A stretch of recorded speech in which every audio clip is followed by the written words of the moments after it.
இந்த வீடியோல சிறப்பு தீவிர திருத்த கணக்கீட்டு படிவத்தினை எப்படி நிரப்புறதுங்கிறத பத்தி பார்க்க போறோம். முதல்ல இந்த ஃபார்மோட மேல் பகுதியில உங்க வாக்குச்சாவடி நிலை அலுவலர் அதாவது BLOவோட பெயர் மற்றும் மொபைல் எண் இந்த இடத்துல இருக்கும். இந்த ஃபார்மை ஃபில் பண்ணும்போது ஏதாவது உங்களுக்கு டவுட்ஸ் வந்தா அவங்களுக்கு கால் பண்ணி நீங்க கேட்டுக்கலாம். இந்த படிவத்தோட மேல் பகுதியின் இடதுபுறம் பாத்தீங்கன்னா வாக்காளரின் பெயர், அவரோட வாக்காளர் புகைப்பட அடையாள அட்டை எண், முகவரி மற்றும் அவருடைய பெயர் வாக்காளர் பட்டியலில் எந்த சட்டமன்ற தொகுதியில எந்த பாகத்துல எந்த வரிசை எண்ணில் இருக்கு அப்படிங்கிற விவரம் ஏற்கனவே நிரப்பப்பட்டிருக்கும். அதோட படிவத்தின் வலதுபுறம் அவருடைய போட்டோவும் பிரிண்ட் ஆகி இருக்கும்.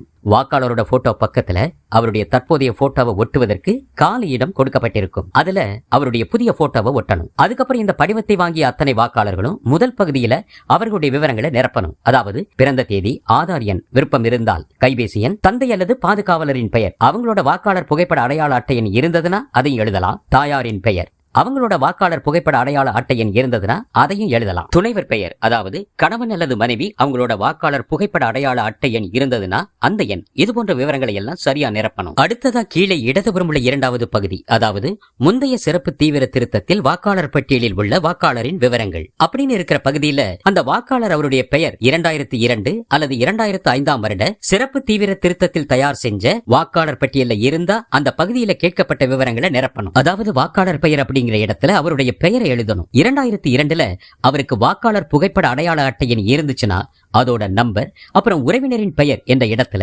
அவருடைய அப்பா, கணவர், பாதுகாவலர், இப்படி அவருக்கு பொருத்தமான உறவினரோட பெயரை எழுதி கீழே உள்ள உறவு முறையையும் எழுதணும். அடுத்து 2002 அல்லது 2005 சிறப்பு தீவிர திருத்தத்தின் போது அவர் எந்த சட்டமன்ற தொகுதியில இருந்தாரோ அந்த தொகுதியுடைய பெயர், எண் மற்றும் அந்த வாக்காளரோட பாகம் எண், அதாவது பூத் நம்பர், வாக்காளர் பட்டியல் அவரோட வரிசை எண் ஆகியவற்றை எழுதணும். ஒருவேளை அந்த வாக்காளரோட பெயர் 2002 2005 வாக்காளர் பட்டியல்ல இல்ல, அப்ப என்ன செய்யறதுன்னு அடுத்து பார்ப்போம்.